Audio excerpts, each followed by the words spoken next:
Louis de Ragnel, bonsoir. Bonsoir Thierry. C'est un plaisir de vous avoir comme d'habitude tous les vendredis soirs. Karim Abric, fidèle de cette émission également, bonsoir.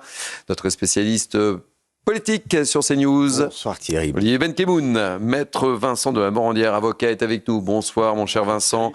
Et puis sans oublier François Pupponi, ancien député. Bonsoir François. On va donc commencer par cette condamnation hier de Nicolas Sarkozy à 5 ans, 5 ans de prison, le jour d'après, pour la première fois de l'histoire de la République. Il faut bien le préciser, un ex-président risque de se retrouver derrière les barreaux. Le tribunal correctionnel, je vous le rappelle, a prononcé à son encontre un mandat de dépôt différé, mais avec exécution provisoire. Je propose d'écouter d'ailleurs, première réaction ce soir, maître Christophe Angrin, qui est l'avocat, l'un des avocats de Nicolas Sarkozy, qui était l'invité ce matin sur CNews et sur Europe 1 du Grand Rendez-vous. Qui peut imaginer que Nicolas Sarkozy, qui a répondu toujours à toutes les convocations, qui ne s'est soustrait à rien, qui a participé, qui était présent aux audiences, enfin bref, qui pouvait imaginer qu'il prenne la fuite? Mais c'est du délire. Qui peut imaginer qu'il renouvelle les faits qui lui sont reprochés, qu'il n'a pas commis, qu'il n'a jamais commis, mais qu'il se mette en contact avec une autorité étrangère pour financer une campagne électorale, puisque c'est ça ce qui lui est reproché. C'est totalement délirant. En réalité, il y a une volonté d'humilier et surtout, et ça c'est beaucoup plus grave, il y a une volonté que, quelle que soit la décision que prendra demain une cour d'appel, puisqu'on a fait appel et puisqu'une cour d'appel réexaminera le dossier, il est commencé à purger sa peine. Et j'en profite pour vous dire que Henri Guénaud, ancien conseiller de Nicolas Sarkozy, sera l'invité du Grand Rendez-vous politique dimanche sur CNews et sur Europe 1. Louis de Ragnel, sincèrement, quand on pense que tout est parti de Mediapart, qui hier on a dit qu'il n'y avait rien, mais absolument rien dans le dossier Mediapart, on se dit qu'on a voulu se payer un président de la République. Clairement, parce que effectivement, le document, le point de départ des enquêtes de Mediapart, on le sait depuis hier maintenant, c'est attesté, c'est un faux. Ensuite, la justice dit hier deux choses extrêmement importantes. Il n'y a pas eu de financement illégal de la campagne, donc pas de financement libyen, et il n'y a pas eu de corruption. Mais, malgré tout, la justice considère que, parce que, donc selon la justice, Nicolas Sarkozy aurait laissé ses collaborateurs envisager de promettre des contreparties, eh bien, pour avoir laissé envisager ses collaborateurs, ce qui correspond à rien, il n'y a pas d'action, il n'y a pas d'intentionnalité, eh bien, pour ces raisons-là, Nicolas Sarkozy est condamné à 5 ans de prison ferme, avec un mandat de dépôt et exécution provisoire. Et on vient d'écouter les arguments de l'avocat de Nicolas Sarkozy, qui sont des arguments de bon sens. Bien sûr. Normalement, le mandat de dépôt avec exécution provisoire se justifie parce que la personne ne va pas se présenter à un rendez-vous judiciaire, parce que la personne veut fuir. Et c'est pas le genre de Nicolas Sarkozy, on le sait bien. Depuis le début, il a respecté scrupuleusement toutes les convocations de la justice. Et c'est vrai que ça heurte. Et si on rentre un tout petit peu plus dans ce qui s'est passé hier et la manière avec laquelle on a vécu la journée dans son ensemble, pendant toute la matinée, on voyait que Nicolas Sarkozy était relaxé de tout ce qui motivait la justice pour toutes les accusations d'ailleurs qui avaient été portées par le parquet national financier et par Mediapart. Et tout d'un coup, alors là, tout le monde était stupéfait. On apprend que, avec cette espèce d'obscure formulation d'association de malfaiteurs, qui est d'ailleurs pas caractérisée, puisque en fait, il y a pas d'action, il y a une présumée intention, mais rien n'a été prouvé.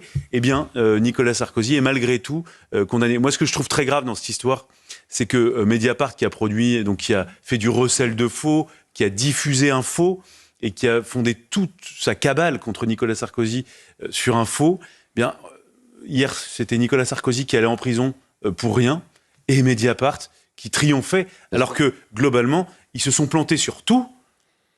Mais et si Nicolas Sarkozy est incarcéré, c'est absolument pas pour les raisons qui avaient été mises en avant par Mediapart. Et ce qui est formidable, quand on voit les réactions à gauche, on voit, je l'évoquais à midi, dans Midi News, c'est Sandrine Rousseau qui dit « Heureusement qu'il y avait Mediapart ». Et là où toute la classe politique n'a pas conscience d'une chose, c'est que derrière, même, il y aura un avant et un après. Même s'il déteste Nicolas Sarkozy, c'est même pas du tout, enfin c'est pas le sujet de Nicolas Sarkozy en tant que tel.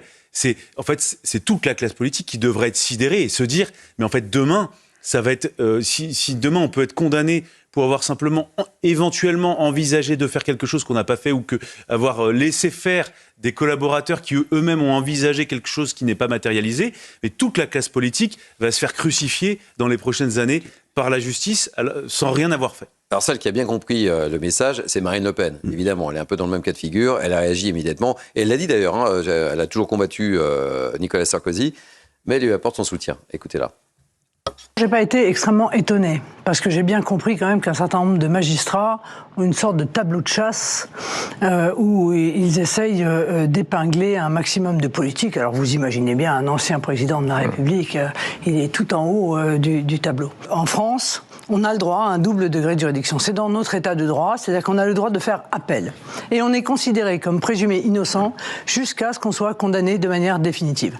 Or, ils prennent des mesures, l'inéligibilité avec exécution provisoire en ce qui me concerne, le mandat de dépôt en ce qui concerne Nicolas Sarkozy, qui en réalité ont vocation à s'appliquer avant même immédiatement que les magistrats d'appel, qui devraient commencer à en être agacés, prennent leurs décisions. Alors, on a un homme de droit sur ce plateau, Vincent de la Morandière. Vous êtes d'accord avec cette lecture ? On a voulu se payer un président de la République, le pouvoir monotone. Moi, j'ai l'impression qu'on est tout vraiment un symbole. On est vraiment dans une justice d'élimination en fait des opposants politiques ou des opposants, ceux qui portent une autre opinion. Quand on regarde la matérialité en fait qui est reprochée à Nicolas Sarkozy, qui est constitutive de l'association de malfaiteurs, on lui reproche d'avoir fait des rencontres confidentielles, d'avoir envisagé des contreparties diplomatiques. On lui reproche, si vous voulez, d'avoir cherché des solutions de financement, selon les bonnes voies ou selon les mauvaises peut-être. Mais ça, 5 ans de prison, c'est impossible. Mandat de dépôt, c'est pas possible. Et surtout, il n'a jamais fui les rendez-vous, il a toujours été présent. Et sincèrement, je vois mal Nicolas Sarkozy s'enfuir. Tout le monde le connaît, tout le monde le reconnaît. Et c'est pas l'homme de le situer. C'est pas le genre du bonhomme. François Pupponi. Non, mais c'est sûr que tout a été dit. Mais moi, ce qui me gêne le plus, c'est que j'ai vécu cette période où les politiques se sont dépossédés du pouvoir et ont voté des lois. Parce que l'exécution provisoire, l'association de malfaiteurs, c'est la loi. Plus ou moins bien appliquée, mais c'est la loi. Et moi, j'ai vécu cette période qui a commencé, beaucoup avec la gauche, où on a dit, oh là là, il faut donner des pouvoirs, il faut créer... Après l'affaire Cahuzac. Oui, mais même avant, ça avait commencé. Oui, c'est vrai. Et aujourd'hui, les politiques disent, oh là là, mais nous, on n'avait pas fait ça pour ça. Donc, voilà. Donc, on a une part de responsabilité. Et je me rappelle que quand les lois étaient votées, tout le monde disait, mais regardez ce que vous faites. Certains disaient, vous êtes en train de donner le pouvoir à des juges qui vont utiliser ce pouvoir. Mais c'était mieux à l'époque. C'est la droite et le RN qui vous disaient ça. Ils n'ont pas voté, d'ailleurs. Certains à gauche aussi qui disaient. Loi Sapin 2. Et aujourd'hui, parce que sur l'association de malfaiteurs, c'est utilisé. Hier, j'étais avec un ancien grand flic de la PJ. Il dit, mais les associations de malfaiteurs, c'est nous qui l'avons créée pour prendre les voyous qu'on n'arrivait pas à raccrocher. Tiens, quand on n'avait pas de preuves, on a inventé l'association de malfaiteurs pour le mettre en prison. Parce qu'on disait, celui-là, on pense qu'il a fait quelque chose de mal, on n'a pas la preuve, mais on va le foutre quand même. Voilà. C'est ça, l'association de malfaiteurs. Ça a été créé pour ça. Et le trafic supprimé par la gauche, remis en place par Chirac. En 81, on le remet. Mais c'était inventé par la police pour dire, quand on n'a rien sur quelqu'un dont on pense que c'est un voyou, on va lui créer une association de malfaiteurs, comme ça on pourra le mettre dedans. Voilà. Ce qui est formidable, et vous faisiez référence, effectivement, les affaires n'ont rien à voir, mais quand on pense à l'affaire Cahuzac, c'est passé quand même. Hein. Il n'est pas passé par la case-prison, il s'est rien passé. Vous imaginez que Jérôme Cahuzac, lui, il a reconnu. Ouais. Il y a eu des comptes à l'étranger non déclarés, il y a eu une fraude. Et lui, il a menti à l'Assemblée. Il a menti dans les médias. Tant mieux pour lui, mais il n'a pas dormi un soir en prison. Bien sûr, c'est ce que je veux dire. Là où Nicolas Sarkozy, effectivement, il n'y a rien. Il n'y a pas 1 euro, il n'y a pas d'enrichissement personnel, il n'y a pas 1 euro qui a été utilisé pour la campagne. Il n'y a rien.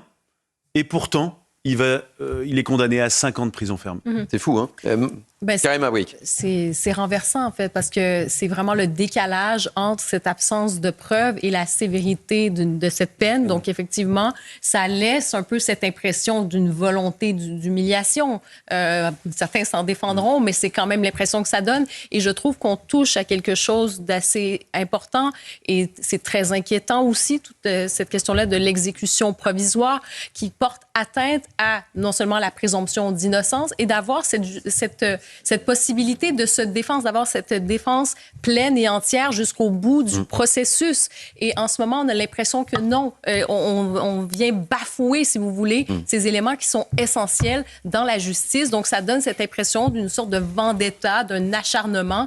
Et oui, c'est très grave. Et le silence autour de ça aussi de certains, qu'est-ce que ça nous dit? Certains peut-être tremblent en se disant, si effectivement on décide de... Ceux qui se réjouissent devraient se dire à qui prochain. Ils ne sont pas conscients, ils meurent pense qu'ils ne mesurent pas. En fait, les politiques ont créé un monstre, objectivement. Bien sûr.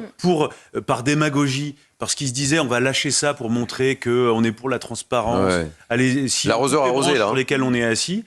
Et aujourd'hui, ceux qui se réjouissent, c'est suicidaire. Alors, je vous propose d'écouter Pierre Moscovici, président de la Cour des comptes, et qui n'est pas du bord, évidemment, ça ne vous a pas échappé, de Nicolas Sarkozy. Peut-être qu'il prend conscience peut-être de la chose, je ne sais pas.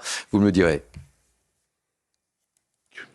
Qui peut penser que ça ne l'est pas, qui n'intervient pas dans un ciel serein sur le plan politique et démocratique. Donc, je dirais que c'est quelque chose qui aussi participe de cette crise politique et démocratique et qui pose une question, c'est comment on est capable de rendre aux citoyens la confiance dans les institutions, dans la politique.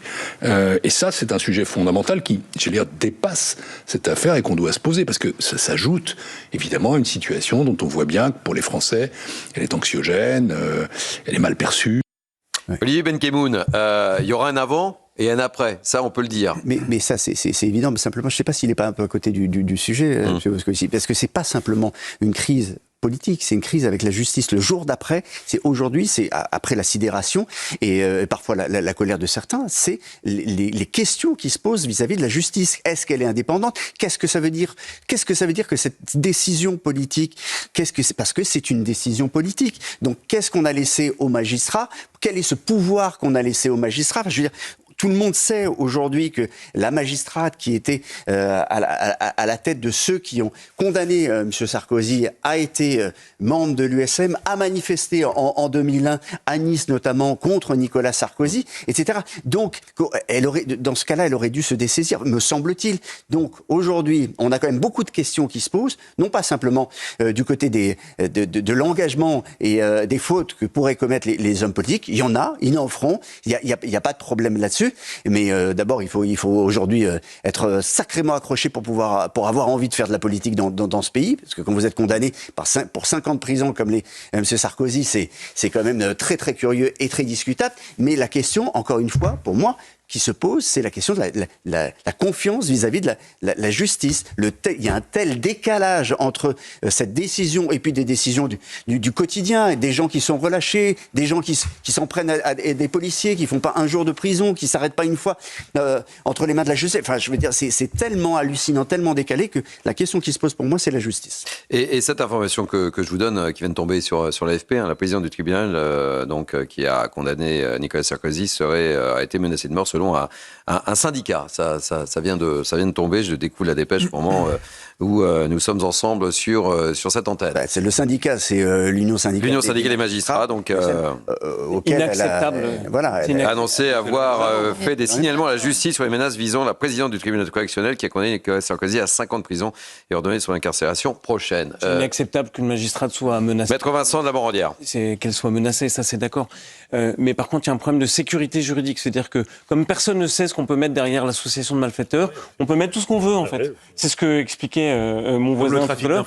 En fait, on peut mettre ce qu'on veut et donc ça crée un problème d'insécurité juridique. Et en fait, on quitte le domaine de la démocratie quand on quitte la sécurité juridique. Quand on ne sait pas le comportement qui est répréhensible, en fait, on se retrouve en dictature. On peut vous reprocher après coup tout et n'importe quoi. Ça, c'est une avancée vers la dictature. Et le problème avec l'association de malfaiteurs, c'est qu'on ne sait pas ce qu'on met dedans. Le fait d'être en relation avec des malfaiteurs peut être quasiment en soi constitué d'une infraction. Être condamné à 5 ans de prison, je trouve dans ce contexte-là, c'est pas compréhensible. On marque une pause, les amis, sur Europe 1 et sur CNews. On se retrouve dans quelques instants. Le jour d'après, on poursuivra évidemment à évoquer ce qui va se passer pour Nicolas Sarkozy. Je vous propose d'écouter Pierre Botton dans quelques instants, qui était invité de Pascal Praud. Et lui, il a connu l'univers carcéral et il nous racontera ce qui peut attendre. Et on est dans l'humiliation la plus totale potentielle. À quoi peut s'attendre Nicolas Sarkozy ? On va y revenir sur CNews et sur Europe 1.